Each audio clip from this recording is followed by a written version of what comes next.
الرحمن الرحیم الحمد للہ نحمده ونستعینه ونستغفره ونعوذ باللہ من شرور انفسنا ومن سیئات اعمالنا من يهده الله فلا مضل له ومن يضلل فلا هادي له واشهد ان لا اله الا الله وحده لا شريك له وان محمدا صلى الله عليه وسلم عبده ورسوله رب اشرح لي صدري ويسر لي امري واحلل عقدة من لساني يفقهوا قولي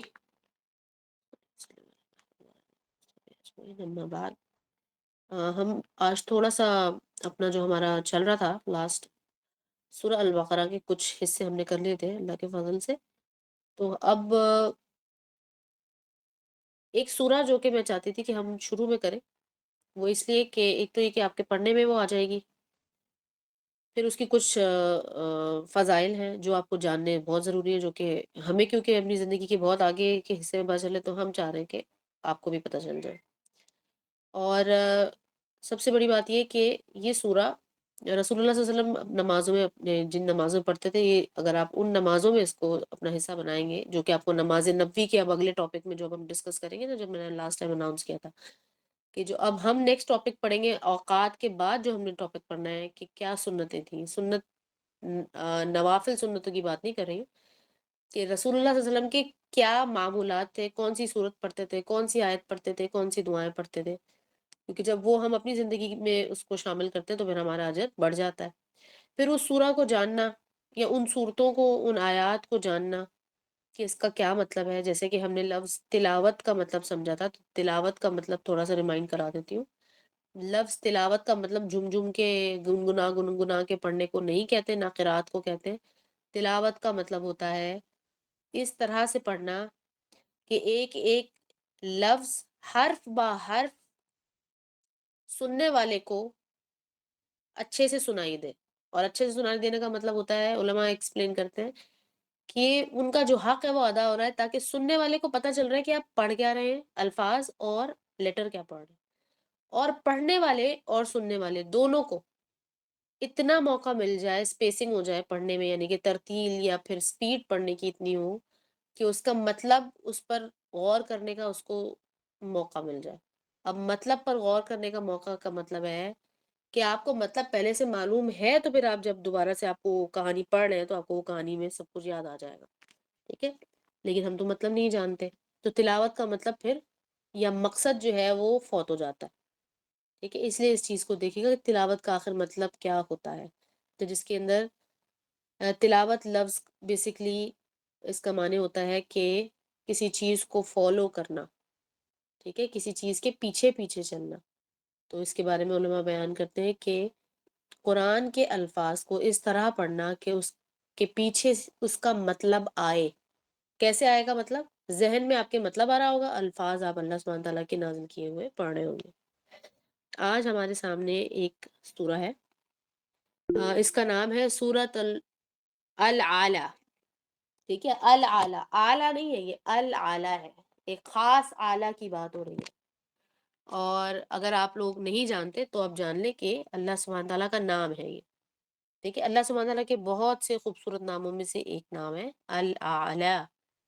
تو آپ اچھے سے جانتے ہیں کہ جب اللہ سبحانہ تعالیٰ کے نام یا وہ والی نام جو صفاتی نام ہے، ان کے ساتھ جب الف لام لگایا جاتا ہے تو وہ خاص ہو جاتا ہے، وہ اللہ سبحانہ تعالیٰ کی ذات کے لیے ہو جاتا ہے. وہ اس کا جو مطلب ہوتا ہے ان الفاظ کا، وہ نہیں رہتا جو ہم سمجھ رہے ہیں. ٹھیک ہے، العلیٰ کا مطلب ہم سمجھتے ہیں کہ بہت خوب، بڑا ہی بہترین، ہمارے نزدیک یہ مطلب ہے. لیکن اللہ سبحانہ تعالیٰ کی ذات پر جب اس کو آپ فٹ کرنے کی کوشش کریں گے تو پہلی بات تو یہ کہ یہ ڈسکرائب نہیں کیا جا سکتا سوائے اتنا جتنا کہ ہمیں حدیث اور قرآن کی دیگر آیات سے مل جاتے ہیں. اور دوسرے نمبر پر کہ اللہ سبحانہ تعالیٰ کی ذات کو ہم کسی بھی طرح کمپریہنڈ نہیں کر سکتے ہیں. لہٰذا ہم کیا کہتے ہیں، ہمارے عقیدے کے مطابق ہم کہتے ہیں کہ جیسے اللہ سبحانہ تعالیٰ کی ذات اور اس کی شان کو سوٹ کرتا ہے. ٹھیک ہے، تو یہ بات یاد رکھیے گا. اب ہم انشاءاللہ جب اسماء الحسنہ دوبارہ سے کریں گے تو اس سے ہمیں ایک اوور ویو تو مل ہی جائے گا اللہ سبحانہ تعالیٰ کہ کس نام کا کیا مطلب ہے، اور اس مطلب کو سمجھنے کی وجہ سے ہم اس کا فنکشن بھی سمجھ لیں گے کہ اس کو ہم کس قسم کے حالات میں، کس قسم کی دعاؤں میں شامل کر سکتے ہیں. یا پھر کمبینیشن آف ناموں کو کس طرح استعمال کیا جا سکتا ہے تسبیحات میں، ٹھیک ہے؟ تو یہ آپ کی اپنی ایک سینسبلٹی ہوگی جو کہ ڈیولپ ہو جائے گی، پھر آپ کو کسی استخارے والے کے پاس جانے کی ضرورت نہیں پڑے گی کہ ہمیں فلاں بندے نے ہمارے نام کے حساب سے فلاں تسبیح بتائی ہے اللہ کے نام کی، ٹھیک ہے؟ ایسا نہیں ہوتا۔ تو بہرحال یہاں پر یہ صورت ہے، اس صورت کی سب سے پہلی خاص بات یہ ہے کہ یہ رسول اللہ صلی اللہ علیہ وسلم کی محبوب ترین صورتوں میں سے ایک صورت ہے، یا یہ کہہ لیجئے کہ یہ محبوب ترین سورہ ہے رسول اللہ صلی اللہ علیہ وسلم کی، خاص سورہ ہے۔ اب اس وجہ سے ہم نے اس کو ایکسپلور کرنا ہے۔ تو آپ سمجھ لیں کہ یہ رسول اللہ صلی اللہ علیہ وسلم کی جو لوگ آپ میں سے سیرہ پڑھ رہے ہیں، تو سیرہ کا ایک حصہ یہ بھی ہو گیا کہ رسول اللہ صلی اللہ علیہ وسلم کی پسندیدگی اور ناپسندیدگی کو جاننا، جو ایک حصہ ہے نا سیرہ کا، پھر اس کو اپنی زندگی میں شامل کرنا۔ ہم کسی چیز کو پسند کرتے ہیں رسول اللہ صلی اللہ علیہ وسلم، تو اس کو کیوں پسند کرتے ہیں؟ جیسے کہ اگر آپ نے دیکھا ہوگا کہ فوڈز کے بارے میں بات ہوئی کہ پروفیٹک فوڈز کیا تھے، یا رسول اللہ صلی اللہ علیہ وسلم کون سے کھانے زیادہ استعمال کرتے تھے، پھر ہم اس کی لاجک بھی بیان کرنا شروع ہو گئے نا اب اس دور میں، کہ فلاں چیز کیوں کھاتے تھے، فلاں چیز کیوں کھاتے تھے، اس کا بینیفٹ کیا ہے، اس کا بینیفٹ کیا ہے۔ یعنی کہ حقیقت یہ ہے کہ اللہ سبحانہ تعالیٰ نے ہر کھانے کی ہر حلال چیز میں بینیفٹ رکھا ہے۔ اب وہ بینیفٹ ڈیرائیو کیسے کرنا ہے، ظاہر ہے کسی کو کچھ سوٹ کرتا ہے، کسی کو کچھ سوٹ کرتا ہے، کسی کی کوئی سچویشن ہے، کوئی گرم ملک میں رہتا ہے، کوئی ٹھنڈے ملک میں رہتا ہے، تو یہ اللہ سبحانہ تعالیٰ کا فضل ہے۔ یہاں تک کہ وہ چیزیں بھی جو عام حالات میں شاید حلال نہ ہو، کسی بیماری کی صورت میں اس کو دوائی کی فارم میں استعمال کرنا حلال ہوتا ہے، ٹھیک ہے؟ لہٰذا لاجک ہر چیز میں ڈھونڈتے رہنا، اور فلاں ہم نے لیکچر میں ایسے سنا تھا، فلاں ڈاکٹر وہ ایکسپلین کر رہا تھا، وہ ایک علیحدہ چیز ہے۔ لیکن اگر آپ اللہ سبحانہ تعالیٰ کے احکامات کو، اس کے بعد رسول اللہ صلی اللہ علیہ وسلم کی تعلیمات کو منوً اپلائی کرتے ہیں اپنی زندگی میں، تو اس کا اجر بہت زیادہ ہے۔ وہ اس لیے کہ آپ نے اس کے اندر مین میخیں نہیں نکالی، اس کے اندر آپ نے وجوہات نہیں تلاش کی۔ اگر آپ وجہ دیکھیں گے تو پھر تو آپ وجہ کی وجہ سے ہو سکتا ہے فالو کر رہے ہیں، پھر آپ کا جو نیت ہے یا اجر ہے ہو سکتا ہے کہ کم ہو جائے، یہ سوچتے ہوئے کہ ہم رسول اللہ کی تعلیمات کو سمجھتے ہوئے نہیں فالو کر رہے، کہ اگر رسول اللہ صلی اللہ علیہ وسلم زمین پر سو رہے تھے یا بہت موٹے نرم بستر پہ نہیں سونا پسند کرتے تھے، تو ہم اس کی وجہ تلاش کریں کہ میری کمر سیدھی رہتی ہے، میری اسپائن بالکل اچھی ہو گئی ہے، وہ سیکنڈری بینیفٹس ہیں۔ لیکن آپ سنت سمجھ کے فالو کریں گے تو پھر آپ کو ویسا ہی اجر ملے گا، جیسی نیت ہوگی ویسا اجر ملے گا۔ تو سب سے پہلی بات یہ کہ یہ صورت جو ہے، سورۃ الاعلیٰ، رسول اللہ صلی اللہ علیہ وسلم کی محبوب ترین صورتوں میں سے ایک صورت ہے، اور یقیناً اس کو تھوڑا سمجھ لینے کے بعد یہ ہماری بھی پسندیدہ صورتوں میں سے بن جائے گی۔ میں اس صورت کو چھوٹی آیات کی وجہ سے پڑھنا شروع کیا تھا، میں نے اس کو یاد کیا، بہت کافی سالوں پہلے کی بات ہے۔ اس کو جب میں نے یاد کیا، پھر جب اس کے الفاظ پڑھے تو مجھے کیوریوسٹی سی ہوئی۔ جب اس کے بارے میں نے پڑھنا شروع کیا، اس زمانے میں دین کی تعلیم میں بالکل باقاعدہ طور پر نہیں آئی تھی، اس وقت میں نے صرف حفظ سٹارٹ کیا تھا۔ تو جب مجھے اس کی فضائل کا پتہ چلا تو یہ میری بہت محبوب صورتوں میں سے ایک بن گئی، کیونکہ یہ زبان پر بھی بہت آسانی سے چڑھ گئی تھی۔ لیکن اٹ ٹرنز آؤٹ کہ پھر یہ رسول اللہ صلی اللہ علیہ وسلم کی بھی پسندیدہ صورتوں میں سے ایک ہے، تو پھر مجھے بہت ظاہر ہے یہ بات مجھے بہت بہت ٹچ کی۔ بہرحال ہر انسان جو ہے کوئی نہ کوئی پوائنٹ آف بلونگنگ ڈھونڈتا رہتا ہے اپنے محبوب سے، چاہے وہ رسول اللہ صلی اللہ علیہ وسلم کی صورت میں ہو یا پھر اللہ سبحانہ تعالیٰ کی ذات سے محبت کی صورت میں ہو۔ محبت کا سب سے پہلا تقاضا یہ ہے کہ آپ جس سے محبت کرنا چاہتے ہیں یا کرنے کا کلیم کر رہے ہوتے ہیں، اس کو کم سے کم لیول پر جاننا تو اس محبت کا تقاضا ہے، ٹھیک ہے؟ آئی تھنک آپ سب ایگری کریں گے اس بات سے۔ یہی وہ وجہ ہے کہ سب سے پہلے جاننے کا حق پھر کس کا ہے؟ اللہ سبحانہ تعالیٰ کو۔ اللہ سبحانہ تعالیٰ نے اپنے آپ کو جس طرح بھی انٹروڈیوس کیا قرآن میں، سب سے بڑی چیز یہ ہے کہ اللہ سبحانہ تعالیٰ کی ذات اپنے اتنی عظیم تر شان کے باوجود خود کو انٹروڈیوس کر رہی ہے۔ وہ اس لیے کہ وہ لوگ جو اللہ کا راستہ تلاش کر رہے ہیں، جو اللہ کی محبت تلاش کر رہے ہیں، ان کو وہ مل جائے، اور وہ لوگ جو اللہ کو پہچانتے نہیں ہیں تو ہو سکتا ہے کہ جان پہچان کے بعد پھر اللہ سبحانہ تعالیٰ کی طرف وہ آ جائیں۔ اور پھر یہ بھی کہ جب اللہ سبحانہ تعالیٰ اپنے آپ کو وحدہ لا شریک کے طور پر ہمارے سامنے رکھتے ہیں، اور اللہ سبحانہ تعالیٰ یہ ہم سے ڈیمانڈ کرتے ہیں کہ سوائے اللہ کی ذات کے اور کسی کی عبادت نہیں کرنی، تو پھر اللہ سبحانہ تعالیٰ نے یہ ہمارے لیے چوز کیا کہ پھر اللہ سبحانہ تعالیٰ ہمیں انٹروڈیوس بھی کریں اپنی اپنی ذات کو. اس صورت میں آپ کو ایک بہت ڈفرینٹ طرح کا انٹروڈکشن ملے گا کہ اللہ سبحانہ تعالیٰ اپنی ذات کو کیسے انٹروڈیوس کرتے ہیں. اس صورت کی اگر کہا جائے کہ پریفیس کیا ہے، تو پریفیس اس کا یہ بنے گا کہ اللہ سبحانہ تعالیٰ جب قرآن نازل ہوا تو کچھ صورتیں کچھ خاص آیات کے ساتھ اسٹارٹ ہو رہی تھی، ٹھیک ہے، جیسے کہ یہ والی صورت ہے سبح اسم ربک الاعلی. اسی طرح سے آپ کو دیگر صورتیں، کسی کو یاد ہے کہ کچھ دیگر صورتیں بھی ایسی ہیں جو شروعات میں ہی اس طرح کے الفاظ سے شروع ہوتی ہیں، جیسے کہ سورۃ الحشر. سورۃ الحشر دیکھیے کیسے سٹارٹ ہوتی ہے، سبح للہ ما فی السماوات وما فی الارض. یہ دیکھیے. اسی طرح سے آپ کو ملے گی سورہ صف، سبح للہ ما فی السماوات وما فی الارض، یہ بھی اسی طرح سے شروع ہوتی ہے. اسی طرح سے سورہ الاسراء والمعراج کا جس میں ذکر ہوتا ہے، جس کو آپ کچھ مصحف میں بنی اسرائیل کے نام سے جانتے ہیں، جو کہ مور ایکوریٹلی اسراء ہے، سورۃ الاسراء، ٹھیک ہے، اس کا بھی کچھ ایسی شروعات ہوتی ہے. یہ صورتیں تقریباً 7 صورتیں ہیں، اور اس گروپ کو کہا جاتا ہے مسبحات صورتیں، ٹھیک ہے. مسبحات، مسبحات میم سین با اور ہا، یعنی کہ تسبیح کا جو لفظ ہے اس سے نکلتا ہے. وہ صورتیں کہ جس کے اندر تسبیح کے الفاظ سے شروعات ہوتی ہے، اور یہ اللہ سبحانہ تعالیٰ نے ہی یہ سیکوینسنگ رکھی ہے. اور اس کے بعد ہمیں پتہ چلتا ہے کہ اللہ سبحانہ تعالیٰ حکم دے رہے ہیں اور ساتھ ساتھ ہمیں انفارمیشن بھی دے رہے ہیں کہ فلاں کائنات کی وہ چیز یا فلاں چیز جو میں نے تخلیق کی ہے وہ میری تسبیح کرتی ہے. اللہ سبحانہ تعالیٰ اپنے آپ کو انٹروڈیوس کر رہے ہیں، ٹھیک ہے. اور تسبیح کا مطلب ہوتا ہے کہ اللہ سبحانہ تعالیٰ کی شان کے تعریف کے الفاظ ادا کرنا. اور تعریف کے الفاظ جو ہوتے ہیں جس کو ہم کہتے ہیں نا تسبیح، ہم کہتے ہیں سبحان اللہ، خاص طور پر تسبیح یا سبحان والے الفاظ کے جو بھی اور دعائیں دیگر آیات ملتی ہیں ان کو ہم کہتے ہیں تسبیح والی آیات یا تسبیح والی دعائیں، جس میں اللہ سبحانہ تعالیٰ کی تسبیح بیان ہو رہی ہے. تو ہم کہتے ہیں سبحان. اب سبحان کا مطلب اردو میں اکثر لوگوں نے ٹرانسلیٹ کیا یا ہم سب جانتے ہیں کہ پاک ہے وہ ذات. تو پاک تو ہے، تو پاک کا مطلب تو پھر اگر پاک اس کا مطلب بنتا ہے تو پھر لفظ قدس یا قدوس جو اللہ سبحانہ تعالیٰ کا نام ہے، تو پھر اس کا کیا مطلب نکلے گا؟ اس کا بھی پاک مطلب ہی نکلتا ہے. اصل میں مور ایکوریٹلی لفظ سبحا یا سبحا یا سبحان کا مطلب بنتا ہے کہ اللہ سبحانہ تعالیٰ کی تعریف ویسے ہی ہونی چاہیے جیسے کہ اللہ کی ذات ہے، جو کہ فلالیس ہے اور پرفیکٹ ہے.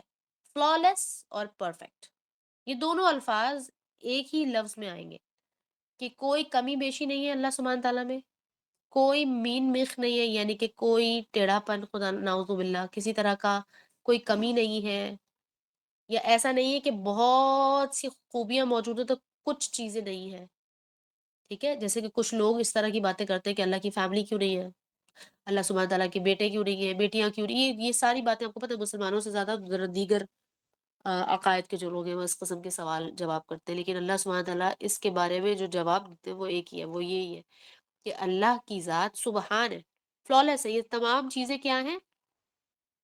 یہ حقیر چیزیں، ٹھیک ہے، یہ نیچے کی چیزیں. کسی کی ذات سے بلونگ کرنا یہ اللہ سبحانہ تعالیٰ کی ذات کو سوٹ ہی نہیں کرتا. اور اللہ سبحانہ تعالیٰ نے اپنے آپ کو انٹروڈیوس کیا کہ اللہ ہمیشہ سے ہے اور ہمیشہ رہنے والا ہے، ٹھیک ہے، انفینٹلی. اب مسبحات صورتوں کی تمام آیات انہی الفاظ سے شروع ہوتی ہیں، مور اور لیس انہی الفاظ سے، ٹھیک ہے، تسبیح کے الفاظ سے. تو ہمیں پتہ چلتا ہے کہ تسبیح کے الفاظ اللہ سبحانہ تعالیٰ نے اپنے لیے خاص کیے ہوئے ہیں، ٹھیک ہے. تسبیح صرف اللہ کی ہی بیان کی جا سکتی ہے. اور اللہ سبحانہ تعالیٰ نے قرآن میں ہمیں اس چیز کے بارے میں بتایا کہ تسبیح کے بہت سے طریقے اللہ سبحانہ تعالیٰ نے اپنی ڈفرینٹ مخلوقوں کو سکھائے، ٹھیک ہے، سوائے انسان کے جو کہ اس کو زبان سے ادا کرنے پڑتے ہیں. تو جیسے کہ قرآن میں آپ کو پتہ چلے گا کہ اللہ سبحانہ تعالیٰ نے ڈسکرائب کیا ایک جگہ پر کہ جب پرندے اپنے پر کو کھولتے ہیں اور پھر پڑھاتے ہیں، وہ بیسیکلی اللہ سبحانہ تعالیٰ کی تسبیح بیان کر رہے ہوتے ہیں۔ اسی طرح سے ایک حدیث سے ہمیں پتہ چلتا ہے، رسول اللہ صلی اللہ علیہ وسلم کی ایک حدیث سے، کہ یہ جو چڑیائیں جب اپنی ایک خاص آواز بنا رہی ہوتی ہیں، جو چہچہا رہی ہوتی ہیں، وہ بیسیکلی چہچہا نہیں رہی ہوتی ہیں، وہ اللہ سبحانہ تعالیٰ کی تعریف بیان کر رہی ہوتی ہیں، ٹھیک ہے؟ اسی طرح سے پتوں کے بارے میں بھی آتا ہے۔ تو ہم نے یہ دیکھا کہ ہر مخلوق جو اللہ سبحانہ تعالیٰ نے تخلیق کی، اللہ سبحانہ تعالیٰ نے اس کا ایک خاص پیٹرن رکھا ہوگا، جو کہ ظاہر ہے ہم نہیں جانتے، اور ہم اتنا ہی جانتے جتنا کہ ہمیں انفارمیشن ملی ہے، اور انفارمیشن انہیں کو ملتی ہے نا جو قرآن کو پڑھتے ہیں۔ بہرحال سورۃ الاعلیٰ کے بارے میں ایک بات اور یاد رکھیے گا کہ مسبحات ان یہ 7 صورتیں ہیں، صرف اور صرف 7 صورتوں کا گروپ ہے، اور اس کے بارے میں رسول اللہ صلی اللہ علیہ وسلم بیان کرتے ہیں کہ مسبحات صورتوں میں سے ہر صورت میں ایک ایسی آیت ہوتی ہے کہ جس کو تلاوت کرنے کا اجر 1000 آیتوں سے بھی زیادہ ہوتا ہے۔ دیکھیں یہ بالکل صحیح حدیث میں آپ کے ساتھ شیئر کر رہی ہوں۔ تو ہمیں پتہ چلتا ہے کہ ہم اگر اس میں کوئی آیت ہے ایسی جس کو ہم پڑھیں گے تو اس کا اجر 1000 آیتوں یا اس سے بھی زیادہ ملے گا، ٹھیک ہے؟ اس کے بارے میں کچھ علماء یہ بیان کرتے ہیں کہ یقیناً یا زیادہ حق ان صورتوں میں اسی آیت کا ہے کہ جس آیت میں اللہ سبحانہ تعالیٰ کی تسبیح بیان کی جا رہی ہے۔ لیکن اگر ان تمام صورتوں میں اگر آپ دیکھیں تو زیادہ تر جو صورتیں ہیں وہ تھوڑی سی بڑی بڑی صورتیں ہیں، ان میں سے سب سے چھوٹی صورت بھی سورۃ الاعلیٰ ہی ہے، ٹھیک ہے؟ ہم اس کو اپنے جو بھی تھوڑا بہت علم یا سمجھ اللہ سبحانہ تعالیٰ کی توفیق کے مطابق اس کو آج سمجھنے کی کوشش کریں گے اور اس کو حفظ کرنے کی کوشش کریں گے۔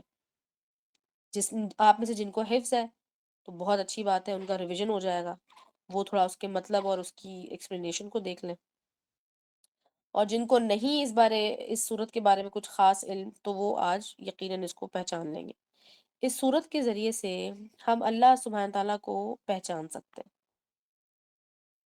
اچھا جی، ہم اس کو شروع کرتے ہیں۔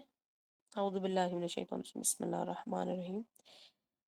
جہاں تک اس کے بیک گراؤنڈ کی بات ہے تو اس کا کچھ حصہ مکہ کے ایریا میں یعنی کہ نازل ہوا، کچھ جو حصہ ہے وہ مدنی ہے، ٹھیک ہے؟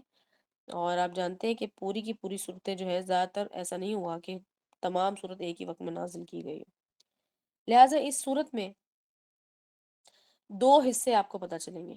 ایک حصے میں اللہ سبحانہ تعالیٰ کی ذات کا انٹروڈکشن ہے، اور پھر درمیان کے حصے میں اللہ کو یاد کیسے کرنا ہے وہ بھی بتایا جا رہا ہے، اور آخر کے حصے میں کامیابی کیا ہوتی ہے وہ بیان کی جا رہی ہے۔ تو کامیابی کا جیسے ہی تذکرہ ہوتا ہے اس کے فوراً بعد ہمیں پتہ چلتا ہے کہ یہاں پر تو آخرت کی بات ہو رہی ہے، ٹھیک ہے؟ تو یہ صورت جو ہے اوور آل اگر دیکھا جائے تو آپ کی پوری زندگی کو یا ایک مسلمان کی زندگی کی عکاسی کر سکتی ہے، ریفلیکشن ہے یہ۔ وہ ایسے کہ آپ نے کرنا کیا ہے، آپ کا خالق کون ہے اس کو پہچانے، جتنا اللہ نے ہمیں پرووائڈ کی انفارمیشن، پھر اس انفارمیشن کے ساتھ اللہ کی تعریف کریں یا اللہ کا ذکر کریں، اللہ کو یاد کریں، اور پھر آپ جائیں گے کامیابی کی طرف۔ ہم نے لفظ پڑھا تھا المفلحون سورہ البقرہ میں، تو المفلحون میں نے آپ کو بیان کیا تھا کہ مفلحون میں فا لام اور ہا کا جو روٹ ہے فلاح، یا آپ نے دیکھا ہوگا سورۃ المؤمنون کی بھی شروع کی آیت میں قد افلح المؤمنون سے شروع ہوتی ہے، اور بہت مشہور آیات ہے جس میں کہ اللہ سبحانہ تعالیٰ نے مومنوں کی خوبیاں بیان کی ہے کہ کون کون لوگ ہیں جو مومن ہوتے ہیں اور ان میں کیا کیا خوبیاں ہوتی ہیں، اور انشاءاللہ وہ بھی ہم اس کو بھی اپنی تدبر میں ہم شامل کریں گے جب مسلینیس تدبر کرتے ہیں۔ لیکن اس کے علاوہ جو ہمارا سورہ البقرہ ابھی شروع ہوا ہے انشاءاللہ اس کو اللہ سبحانہ تعالیٰ کے فضل سے، اللہ کی اذن کے ساتھ ہم اس کو کنٹینیو رکھیں گے۔ اچھا جی، تو لفظ المفلحون میں فلاح کا جو روٹ آتا ہے تو یاد رکھیں کہ اس کا مطلب لکھا ہوتا ہے کامیابی، ٹھیک ہے؟ مطلب ہے اس کا کامیاب ہو جانا، سکسس، الٹیمیٹ سکسس کو کہتے ہیں فلاح یا فلاح پا لینا، ٹھیک ہے؟ فلاح ہم اردو میں اکثر کہتے ہیں نا فلاح اور بہبود، ویلفیئر، ٹھیک ہے، پروگرس اینڈ ویلفیئر کو ہم اس طرح سے اردو میں کہتے ہیں. لیکن فلاح یا مفلحون وہ گروپ ہے جو کہ کامیاب ہو جائے گا آخرت میں. لیکن یاد رکھیں کہ اس لفظ کا مطلب ہوتا ہے وہ کامیابی جو کہ بہت ایفرٹ کرنے کے بعد ملتی ہے. ٹھیک ہے، کچھ کامیابی ایسی بھی ہوتی ہے نا زندگی میں، آپ نے دیکھی ہوں گی کہ انسان نے ایفرٹ کم ڈالی ہوتی ہے لیکن کامیابی اس کو زیادہ مل جاتی ہے. اور بہت سی ایسی چیزیں ہیں جو کہ کسی ایفرٹ کے بغیر ہی ملی ہوتی ہیں، وہ اللہ کے فضل ہوتا ہے. لیکن آخرت میں جو الٹیمیٹ سکسیس ہمیں ملے گی قیامت میں، یہ آخرت اوور آل جو ہم اس کو سمجھ چکے ہیں کہ آخرت کا مقصد کیا ہوتا ہے. آخرت شروع ہوتی ہے موت کے وقت سے لے کے اور پھر جب تک کہ آپ کا حساب ہو جائے اور آپ جنت یا جہنم کے حقدار بن جائیں. اس پورے فینومینا کو یا پورے پروسیجر کو آخرت کا ایک پورا لفظ جو ہے وہ ڈسکرائب کرے گا.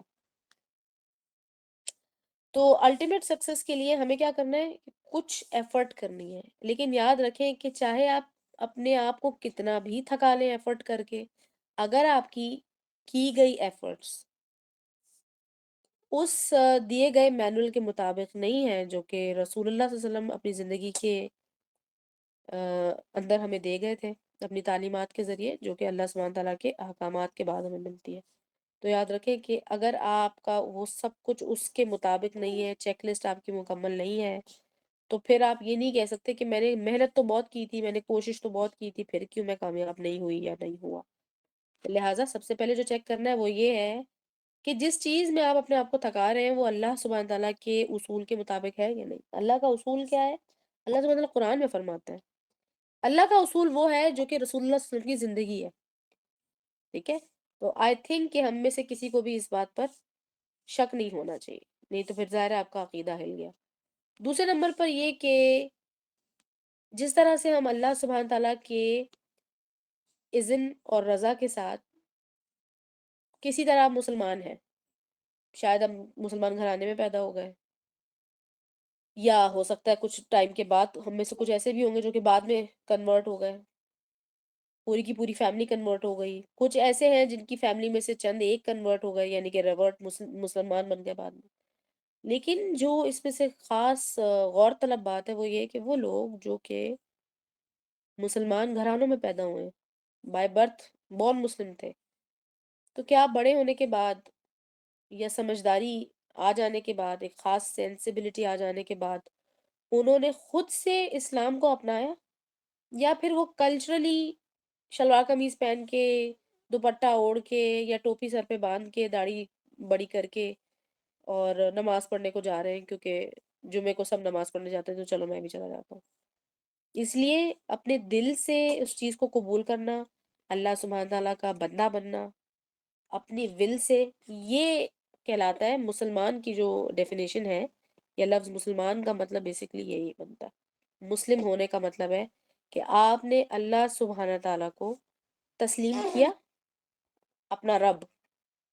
اب وہ آپ تسلیم کرے نہ کرے، رب تو اللہ ہی ہے، لیکن آپ جب تسلیم کرتے ہیں تو پھر آپ اپنے آپ کو، اپنی زندگی کو، اپنے ایکشنز کو اللہ کے مطابق کرنے کے بعد اس کا رزلٹ اللہ کے حوالے کر دیتے ہیں. ہم اس کو کہتے ہیں کمپلیٹ سبمشن، سب کچھ اللہ کے حوالے. تو آپ میں سے وہ لوگ جن کو اس طرح کا کچھ غلط کانسیپٹ ہے کہ ماں باپ کے آگے اپنے آپ کو سبمٹ کر دینا چاہیے، یا خواتین کو یہ لگ رہا ہے کہ ہمیں شادی کے بعد شوہروں کو اپنے آپ کو پورا شوہروں کے حوالے کر دینا ہے، اب چاہے وہ جو بھی کرے ہمارے ساتھ، اچھا کرے برا کرے، حلال کرے حرام کرے، نہیں اب اس نے دن کہہ دیا تو دن، رات کہہ دیا تو رات. تو ایسی کوئی چیز نہیں ہے دین میں، ایسا کچھ بھی نہیں ہے. یہ صرف اور صرف اتنی سبمشن آپ کو اپنے رب اللہ سبحانہ تعالیٰ کو دکھانی ہے. اب اگر اللہ سبحانہ تعالیٰ نے ہم پر کچھ رشتے ایسے رکھے ہیں ہمارے لیے جن کو اوبے کرنا ہمارے دین کا حصہ ہے، تو پھر وہ آپ کو کرنا ہی کرنا ہوگا. تو سب سے پہلے آپ دیکھیں کہ اللہ سبحانہ تعالیٰ اس آیت کے بعد جب کہ کہہ رہے ہیں سبح اسم ربک الاعلی، اللہ سبحانہ تعالیٰ نے اپنے آپ کو انٹروڈیوس کیا العلی کے نام سے.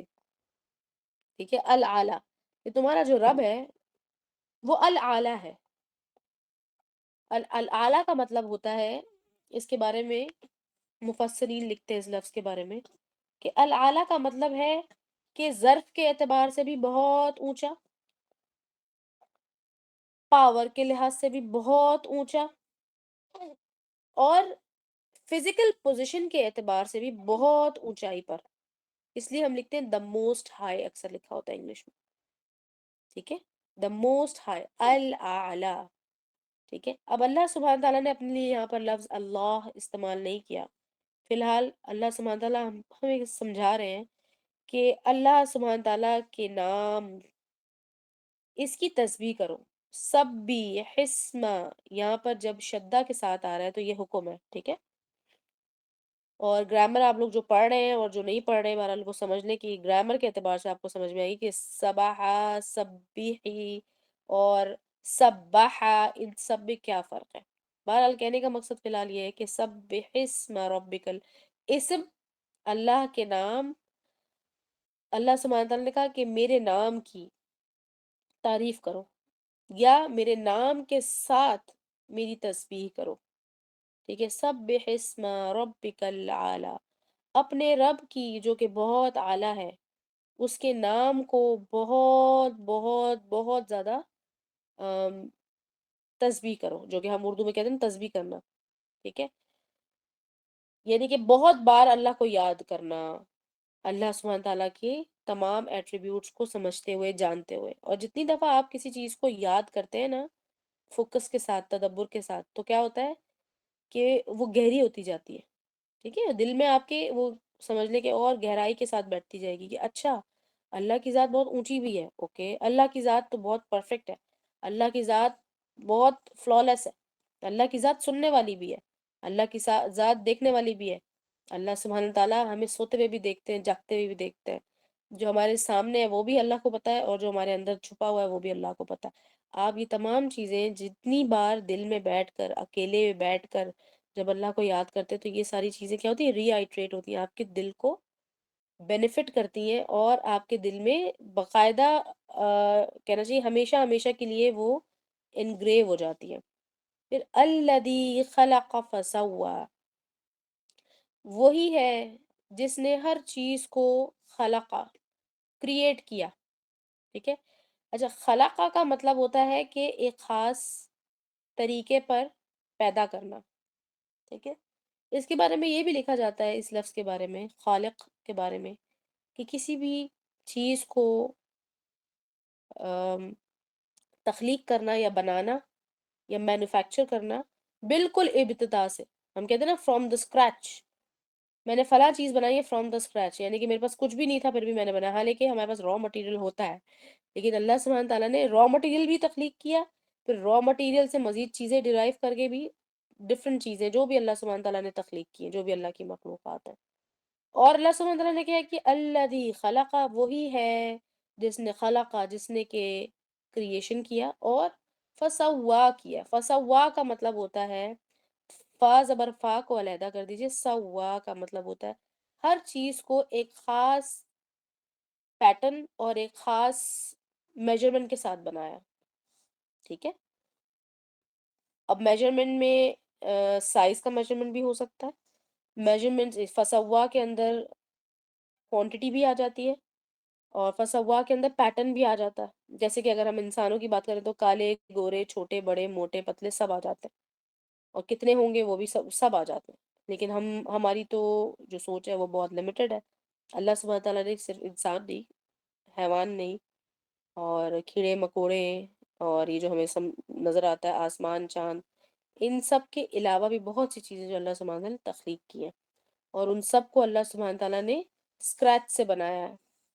ٹھیک ہے، بالکل ابتدائی جو تخلیق ہے وہ پوری کی پوری اللہ سبحانہ تعالیٰ نے کی ہے. اور اللہ سبحانہ تعالیٰ اپنے آپ کو ایز اے خالق سب سے پہلے انٹروڈیوس کر رہے ہیں کہ میں ہی خالق ہوں. ٹھیک ہے، اور یہ ہمیں کہاں پہ ملتا ہے انٹروڈکشن؟ پہلی وحی میں بھی ملتا ہے. ٹھیک ہے، اقرأ بسم ربک الذی خلق، تو یہ سب سے پہلی وحی ہے. تو اللہ سبحانہ تعالیٰ نے وہاں پر بھی پڑھنے کے حکم کے بعد اپنے آپ کو انٹروڈیوس ایز اے خالق کیا تھا، ایز اے کریٹر. اور ناٹ جسٹ کہ ہمارا کریٹر، ہر چیز کا کریٹر صرف اللہ سبحانہ تعالیٰ ہی ہے. تو یہ تو ایک انٹروڈکشن ہمیں یہ ملتا ہے.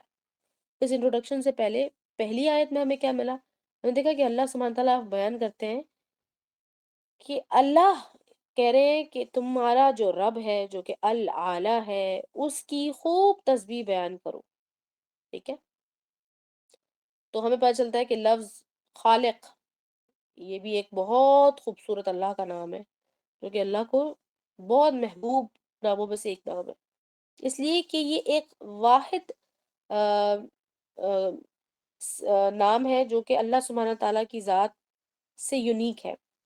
خالق اور کوئی بھی نہیں ہو سکتا، کوئی ہو سکتا ہے اور کوئی خالق، جیسے کہ الہ کوئی نہیں ہو سکتا اسی طرح سے خالق کوئی نہیں ہو سکتا، ٹھیک ہے؟ سوائے اللہ سبحانہ تعالیٰ کی ذات کے اور کوئی بھی نہیں خالق ہوتا۔ سننے والا بھی ہو سکتا ہے، آپ بھی سننے والے ہو، میں بھی سننے والی ہوں۔ صفاتی نام جو ہوتے ہیں کچھ ایسے ہوتے ہیں جو کہ دوسروں کے اوپر بھی سوٹ کرتے ہیں، ٹھیک ہے؟ انسانوں پر بھی آ جاتی ہیں وہ کچھ صفات، لیکن کچھ صفات اللہ کی ایسی ہیں جو کہ صرف اللہ کی ذات کے ساتھ یونیک ہے، جیسے کہ لفظ الہ ہے، جیسے کہ احد ہے، اسی طرح سے خالق بھی جو ہے وہ اللہ سبحانہ تعالیٰ کا خاص نام ہے جو کہ صرف اللہ کی ذات کے لیے ہی استعمال کیا جا سکتا ہے اور کسی کو بفٹ ہی نہیں کرتا ہے۔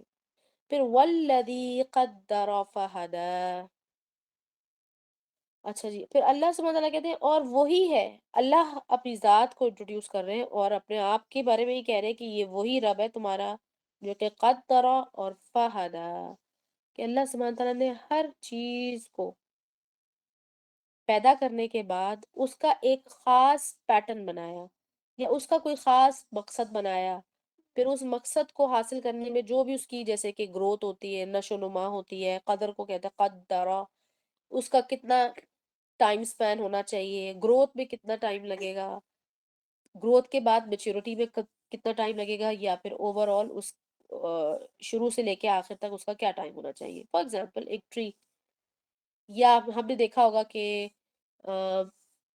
کچھ سپیشیز کچھ ٹریز کی ایسی ہوتی ہے جو کہ بہت سال چلنے والے 40 50 50 سال کے درخت ہوتے ہیں، کچھ پلانٹس ایسے ہوتے ہیں جو کہ چند مہینے رہتے ہیں پھر وہ مر جاتے ہیں، کچھ پلانٹس ایسے ہوتے ہیں جو چند سال رہتے ہیں، کچھ پلانٹس ہم نے ایسے دیکھے جو کہ جیسے کہ اب میں خود کیونکہ ایک نیچروپیتھ ہوں تو میں یہ جانتی ہوں کہ کچھ ہربز ایسی ہوتی ہیں جن کو ہم پہچانتے ہی ایسے کہ ان کی گروتھ جو ہے اتنے انچ تک ہونی چاہیے، اگر اتنے انچ کے اوپر وہ چلے گی تو پھر وہ سیم ٹائپ کی چیز ہے لیکن وہ کوئی اور ہرب بن جاتی ہے ہمارے لیے، ٹھیک ہے؟ ہم اس کو پہچانتے ہی ایسے کیونکہ اللہ سبحانہ تعالیٰ نے ایک خاص ہائٹ رکھی ہے، لیف کا ایک خاص پیٹرن رکھا ہے، اس کے اندر کوئی خاص پھول نکلتا ہے، جیسے کہ آپ لوگ جانتے ہیں گرین ٹی، اب آپ کیا جانتے ہیں کہ گرین ٹی یا جو بلیک ٹی ہوتی ہے وہ بیسکلی وہ تمام چیزیں ایک ہی ہے، اس طرح سے وائٹ ٹی بھی ایک ہوتی ہے، یہ ایک ہی پلانٹ ہے، ایک ہی پلانٹ میں سے اس کے الگ الگ ٹائم پر اس کے پتوں کو نکال لینے سے اس کے بینیفٹس بھی چینج ہو جاتے ہیں اور آپ دیکھیں اس کے نام بھی چینج ہو گئے، ٹھیک ہے؟ تو یہ اللہ سبحانہ تعالیٰ نے یہ جو اللہ سبحانہ تعالیٰ کی صفت ہے، یہ اللہ سبحانہ تعالیٰ نے یہ جو کوالٹی چیزوں میں پیدا کی ہے، اس کے بارے میں اللہ سبحانہ تعالیٰ یہاں بیان کرتے ہیں کہ والذی قدر، پھر فہدا، اور پھر اللہ سبحانہ تعالیٰ نے اس کی جو بھی قسمت، اس کا نصیب جو بھی بنایا ہے کہ یہ کس چیز میں استعمال ہوگا۔ فار ایگزامپل کہ ہم نے دیکھا کہ آم، کھانے کا جو جیسے آٹا ہے، آٹا کھانے کے لیے استعمال ہوتا ہے، یہ اس کی قسمت تھی، تو یہ بھی اللہ سبحانہ تعالیٰ نے ڈیسائیڈ کیا۔ اسی طرح سے ہم نے کچھ چیزیں دیکھی کہ اگر اس کو ایک خاص طریقے سے استعمال کیا جائے تو وہ دوائی بن جاتی ہے، اور اس طریقے کے علاوہ استعمال کیا جائے تو وہ دوائی کی بجائے ہمارے جسم کو نقصان پہنچانے لگتی ہے، ٹھیک ہے؟ تو یہ سب چیزیں، یہ کوالٹیز کہاں سے آئی ہیں؟ یہ اللہ نے رکھی ہے، جیسے کہ نیند ہے، اللہ نے ہمارے لیے نیند ایک چیز بنائی ہے جو کہ نظر تو نہیں آتی ہے، اس نیند کا ایک خاص ٹائم رکھا ہے اللہ نے، اور آپ کو میں آج اس سیشن میں یہ بھی بتا دوں کہ یاد رکھیے گا کہ یہ جو جس طریقے سے اوور آل ہیومن باڈی کو یہ آج کل بہت انڈورس کر رہے ہیں کہ ایک ایوریج اڈلٹ کو اتنے گھنٹوں کی نیند چاہیے ہوتی ہے اور وہ ضروری ہے، تو وہ ضروری نہیں ہے، بیسکلی ہر انڈیویجول کی جو نیند کا ٹائم ہوتا ہے وہ بھی ویری کرتا ہے، ٹھیک ہے؟ ضروری نہیں کہ اگر آپ کی 5 گھنٹے میں نیند پوری نہیں ہو رہی تو میری بھی پوری نہیں ہوگی، ہو سکتا ہے میری 5 گھنٹے میں پوری ہو جاتی ہے اور میں فریش ہو جاتی ہوں، اور کچھ لوگ ہوتے ہیں جن کو واقعی 10 گھنٹے کی ضرورت ہوتی ہے، جیسے کہ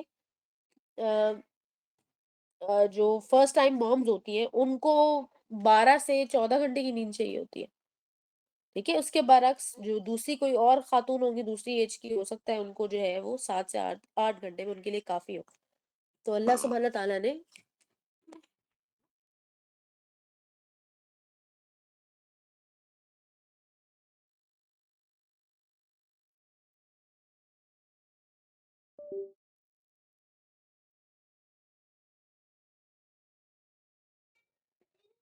تو اللہ سبحانہ تعالیٰ نے ہر چیز کا ایک پیٹرن رکھا ہے، اس کا ایک طریقہ رکھا ہے خاص، تو اللہ سبحانہ تعالیٰ اپنی اس صفت کو یہاں بیان کر رہے ہیں کہ میں نے پھر والذی قدر فہدی، اور پھر اس کا ایک خاص راستہ بھی بنایا ہے کہ اس نے کس چیز میں استعمال ہونا ہے.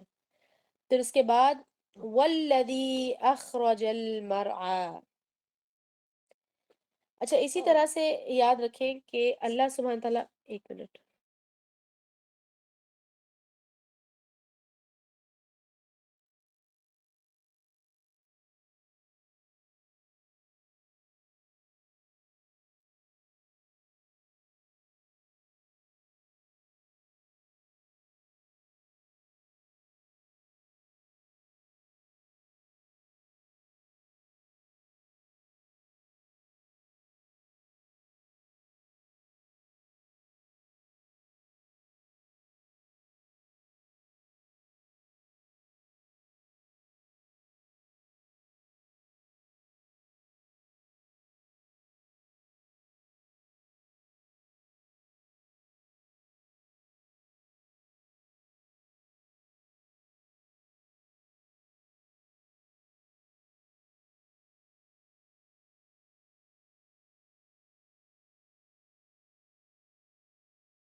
اچھا، جب تک انام آ رہی ہے میں آپ کے سامنے پہلی آیت جو انم نے رکھی تھی، سبح اسم ربک الاعلی، امر کا صیغہ ہے نا سبح، یعنی کہ نبی وسلم کو اللہ تعالیٰ نے امر کا صیغہ دیا کہ سبح، حکم ہے یہ، ٹھیک ہے، اللہ تعالیٰ کی طرف سبح، تسبیح بیان کرو نام کی. کس کے سوال اٹھتا ہے نا، کس کی بیان کریں، ہمیں لاجک چاہیے ہوتی نا کہ اللہ تعالیٰ نے کس کا حکم دیا، اپنے رب کی. اور اپنا رب جو ہے وہ کون ہے؟ تو اللہ تعالیٰ نے جو ڈیفینیشن اپنی بتائی ہے کہ الاعلیٰ، اور اس آپ کو پتہ ہے سبحان ربی الاعلیٰ ہم نے شاید مینشن کیا ہوگا کہ سجدے میں ہم پڑھتے ہیں، اور نبی وسلم یہ سورہ جو تھی وہ عیدین میں پڑھتے تھے اور وتر کی نماز میں پڑھتے تھے. تو آپ سوچیں، آپ نماز میں سجدہ کر رہے ہیں، لوور رینک میں سب سے لوئسٹ اپنی پوسچر میں آپ گئے ہوئے ہیں سجدے کی حالت میں، اور آپ کیا کہہ رہے ہیں کہ سبحان ربی الاعلیٰ. یہ آپ کی پوری نفسیات کھول دیتا ہے کہ آپ کس کو سجدہ کر رہے ہیں، یعنی کہ آپ کس کے لیے بو ڈاؤن کیا آپ نے. الاعلیٰ کا مطلب یہ ہے کہ میں سب سے نیچلی جگہ پہ ہوں، اور میں کس کے لیے کر رہا ہوں، سب سے الاعلیٰ ہے. یعنی کہ یہ آپ کو جب آپ سجدے میں جاتے ہیں نا تو آپ کو پتہ چل جاتا ہے کہ آپ کس کی عبادت کر رہے ہیں، کس کے لیے سجدہ کر رہے ہیں. انام اگر آپ آ جائیں تو آپ انمیوٹ کر دیجیے گا. میں تو بس ٹائم ویسٹ ہو رہا تھا تو میں نے کہا میں تھوڑا سا ایکسپلین کر دوں. تو سبحان ربی الاعلیٰ جو ہے یہاں پہ ہمیں اس کا حکم دیا گیا تھا کہ نماز میں اس کو سجدے کی جگہ پہ پڑھا جائے. تو سبح اسمہ، حکم ہے اللہ کا کہ کرنا ہی کرنا ہے، یہ تسبیح کرنی ہی کرنی ہے، کس کی؟ اپنے رب کی. اور رب کون ہے؟ الاعلیٰ. اب آپ کو یہ پتہ چل جائے نا کہ آپ کے خاندان میں کوئی بہت ٹاپ نوچ یا کوئی بہت اچھی پوزیشن میں ہے تو آٹومیٹکلی آپ کے دل میں اس کے لیے رسپیکٹ بڑھ جائے گی، وہ آپ کو کوئی فیور دے یا نہ دے، آپ کے لیے کوئی آسانی کرے یا نہ کرے. لیکن وہ کسی منسٹری میں لگ گیا ہے یا کسی ایسی فرم میں چلا گیا ہے جہاں ملٹی نیشنل کمپنی ہے یا بہت اچھی پوسٹ پر ہے، تو آپ کو اس سے آٹومیٹکلی ایک نا ایفیلیشن فیل ہوگی، کنیکشن فیل ہوگا کہ یو نو یہ کوئی اچھی پوسٹ پر ہے یا کوئی اچھی جگہ پہ بیٹھا ہوا ہے تو یہ مجھے کہیں نہ کہیں فائدہ دے گا، کیونکہ یہ مجھ سے بیٹر پوزیشن میں ہے. اور یہ مجھ سے بھی نہیں بلکہ بہت میجورٹی جو میری فیملی میں ہے ان سے بھی بیٹر پوزیشن میں ہے. تو آپ جان بوجھ کے لوگوں کے ساتھ مینشن کریں گے کہ بھی سو اینڈ سو جو ہے نا وہ ہمارے منسٹری آف ایجوکیشن میں ہے، منسٹری آف اس میں ہے، فوڈ میں ہے، منسٹری آف فورن منسٹر میں ہے، یا انٹیریئر منسٹر ہیں. تو یہ اللہ تعالیٰ بتا رہے ہیں کہ تم جب سجدے میں جاتے ہو یا نہ بھی جاؤ سجدے میں، عید پہ بھی جب کھڑے ہو، نبی صلی اللہ علیہ وسلم یہ عید کی نمازوں میں پڑھتے تھے سورہ، تو جب عید کے لیے کھڑے ہو تو بے شک تم نے روزے رکھے ہوں، تم نے قربانی کی ہو، تم نے بہت اچیومنٹ فیل کر رہے ہو کہ میں نے بہت عبادات کی ہیں، تب بھی کیا ہے؟ سبحان ربی الاعلیٰ. میں جو بھی کر رہا ہوں وہ اتنا بڑا رب ہے کہ میں کچھ بھی کروں فلفل ہی نہیں کر سکتی، میں اس کی جو گلوریفیکیشن ہے یا جو گلوریفائی کرنے اپنے اللہ تعالیٰ کو، وہ میں کر ہی نہیں سکتی، اس کو کبھی بھی اچیو ہی نہیں کر سکتی، لیکن پھر بھی میں کروں گی کیونکہ میرا رب ہے ہی ایسا، میرا رب ہے ہی اتنا اعلیٰ، اتنا بلند. تو انم کیا ہے یہاں پہ؟ جی جی میں آ گیا میں سن رہی تھی آپ، تو میں انٹرپٹ نہیں کیا. چلیے اعوذ باللہ من الشیطان الرجیم.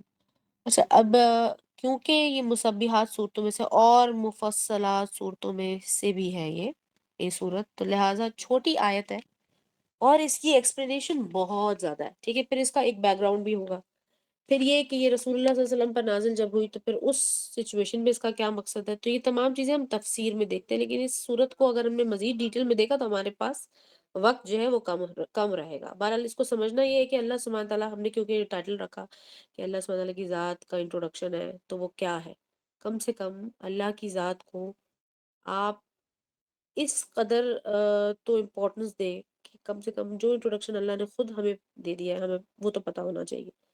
ہم اکثر سمجھ رہے ہوتے ہیں اور ہمیں سمجھایا جا رہا ہوتا ہے، بتایا جا رہا ہوتا ہے چھوٹے بچے کو کہ سورہ الفاتحہ جو ہے وہ اللہ کا انٹروڈکشن ہے، بے شک اس میں کوئی شک نہیں ہے، لیکن وہ تو انٹروڈکشن کا مطلب ہے کہ ایک چھوٹا سا، کہتے ہیں نا ایک جملہ ہے کہ فلاں بندہ ہے، وہ وہاں رہتا ہے اور اس کا یہ کام ہے، یہ اس کی پاور یہ ہے۔ 3 جملوں میں اللہ سبحانہ تعالیٰ نے سورہ الفاتحہ میں بیان کیا۔ اب جس کو اللہ کے بارے میں کیوریوسٹی ہوگی تو وہ اس کو کھول کھول کر اس کے پیچھے جاتا جائے گا، یعنی کہ وہ صحیح معنوں میں تلاوت جب کرے گا تو پھر اس کے معنوں کو دیکھے گا۔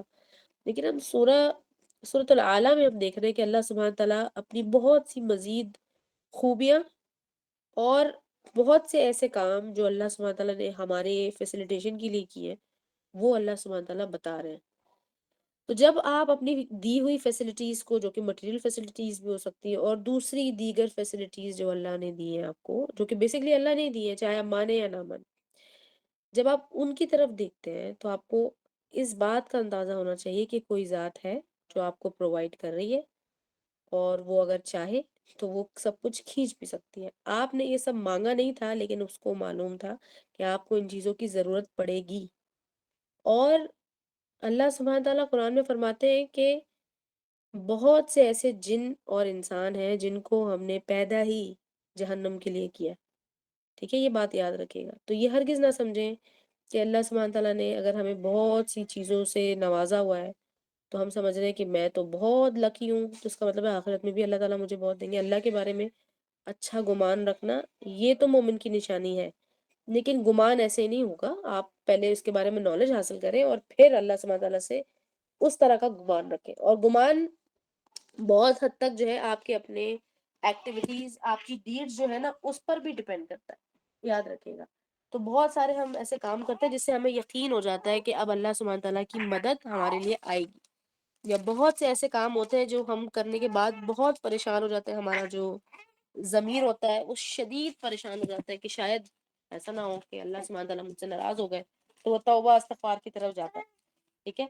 لیکن آپ یہ سمجھیں کہ جب اللہ سبحانہ تعالیٰ ہمیں یہ تمام انٹروڈکشنز دے رہے ہیں تو فی الحال یہ چیزیں کہاں جا رہی ہیں، یعنی کہ اللہ سبحانہ تعالیٰ کا کہ میں نے تمہیں تخلیق کیا، پھر میں نے تمہارے لیے فلاں چیز تخلیق کی، تمہارے لیے اس چیز کو میں نے تمہارے نصیب میں لکھا، یا فلاں چیز تمہارے لیے یہ کام کرتی ہے، جیسے کہ کشتی ہے یا جو شپس ہوتی ہیں وہ پانی میں چلتی ہیں، وہ میں نے آپ کو پہلے بھی ایک دفعہ ایکسپلین کیا تھا کہ اب چاہے کوئی شخص کافر ہو، چاہے مومن ہو یا مومن نہ ہو، ایک عام مسلمان ہو، اس سب کے لیے وہ ایک ہی اصول اللہ نے بنایا ہوا ہے، یعنی کہ کافر بھی اس سے فائدہ اٹھا رہے ہیں، مسلمان بھی اس سے فائدہ اٹھا رہے ہیں۔ اللہ کا جو اللہ سبحانہ تعالیٰ کی یا اللہ تعالیٰ گاڈ کی ایگزسٹنس کو بھی نہیں مانتے، وہ لوگ بھی اس کا فائدہ اٹھا رہے ہیں، ٹھیک ہے؟ تو یہ اوور آل چیزیں اللہ سبحانہ تعالیٰ نے انسان کے بینیفٹ کے لیے تخلیق کی اور اس کو فیشن کر دیا ہمارے لیے، اور پھر ہم اس سے فائدہ اٹھا رہے ہیں۔ تو اس فائدہ اٹھانے کے دوران اللہ سبحانہ تعالیٰ کی ذات کو گلوریفائی کرنا،